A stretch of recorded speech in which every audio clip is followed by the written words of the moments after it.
Metropolis के बीज early New York architecture. New York city की कहानी डची लोगों से शुरू होती है जिन्होंने न्यू एम्स्टर्डम बसाया था। उनकी बिल्डिंग्स सिंपल थीं, जिसमें वुड, लोकल पत्थर और इंपोर्टेड ब्रिक्स का इस्तेमाल होता था। ये स्ट्रक्चर्स फंक्शनल थे, जिनमें तेज ढलान वाली छतें और वुडन शटर्स होते थे। बाद में ब्रिटिश लोगों ने कब्जा कर लिया, इसका नाम न्यूयॉर्क रखा और जॉर्जियन स्टाइल की शुरुआत की। इस स्टाइल में सिमेट्री और फॉर्मेलिटी पर जोर दिया गया और ब्रिक का इस्तेमाल आम हो गया। सेंट पॉल्स चैपल, जो 1766 में बना था, इसका एक नोटेबल एग्जाम्पल है। रेवोल्यूशन के बाद फेडरल स्टाइल सामने आया, जो ज्यादा रिफाइंड था और रोमन आर्कियोलॉजी से इंस्पायर्ड था। डेकोरेटिव आयरन वर्क वाले एलिगेंट टाउन हाउसेज आम हो गए। शहर एक मेजर पोर्ट के रूप में भा, जो उसकी सोफिस्टिकेटेड बिल्डिंग्स में दिखता है। 19th सेंचुरी में ग्रीक रिवाइवल का जोर रहा, जो एंशिएंट ग्रीस से इंस्पायर्ड था। यह स्टाइल डेमोक्रेसी का प्रतीक था और पब्लिक बिल्डिंग्स और बैंक्स में इस्तेमाल होता था। कास्ट आयरन जैसे नए मटेरियल्स दिखने लगे, जिसने फ्यूचर के इनोवेशंस के लिए जमीन तैयार की।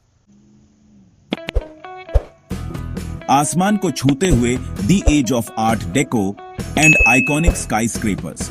19th सेंचुरी के आखिर तक मैनहट्टन की लिमिटेड जमीन के कारण वर्टिकल एक्सपेंशन हुआ। सेफ्टी एलिवेटर और स्टील फ्रेम कंस्ट्रक्शन ने स्काईस्क्रेपर्स को बनाना मुमकिन किया। 1920s में आर्ट डेको आया, जिसका सबसे बड़ा एग्जाम्पल है क्राइसलर बिल्डिंग अपने बोल्ड और ज्योमेट्रिक डिजाइन के साथ। एम्पायर स्टेट बिल्डिंग, जो एक साल से थोड़ा ज्यादा टाइम में कंप्लीट हुई, एक हमेशा याद रहने वाला आइकॉन बन गई।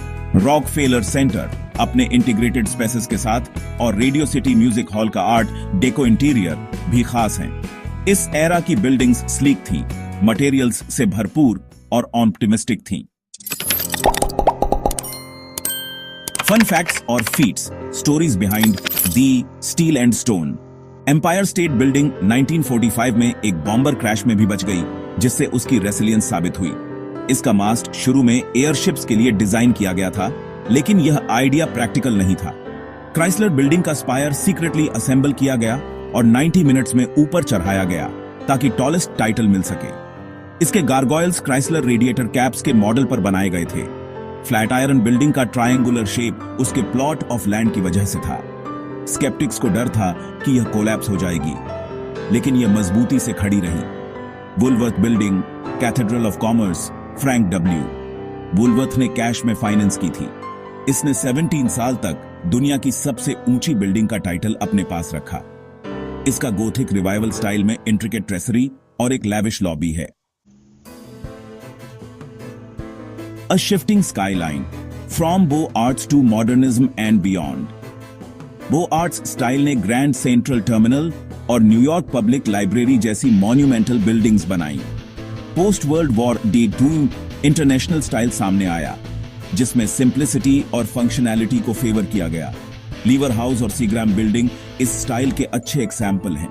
ब्रूटलिज्म ने भी अपने रॉ कंक्रीट सरफेसेस के साथ अपनी पहचान बनाई। Gap 2S। पोस्ट मॉडर्निज्म ने ओन ऑर्नामेंटेशन और हिस्टोरिकल रेफरेंसेस को फिर से इंट्रोड्यूस किया, जैसा कि फिलिप जॉनसन की 18th बिल्डिंग में देखा जाता है। The ever-evolving canvas, New York's contemporary architectural landscape। 21st century में स्टार्चिटेक्ट्स और सुपर टॉल स्काईस्क्रेपर्स का राइज देखा गया है।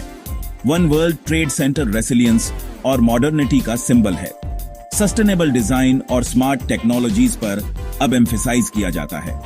हडसन यार्ड्स एक कोलोसल मिक्स्ड यूज प्रोजेक्ट है, जिसमें दी वेसल भी है। बिलियनियर्स रो पर बने स्लाइवर टावर्स एक्सक्लूसिव लिविंग तो देते हैं, लेकिन सोशल और अर्बन इंपैक्ट पर डिस्कशंस भी उठाते हैं। एडेप्टिव रीयूज हेरिटेज को प्रिजर्व करते हुए फ्यूचर को अपनाता है। आर्किटेक्चर को क्लाइमेट चेंज और पॉपुलेशन डेंसिटी जैसे मुद्दों को एड्रेस करना ही होगा।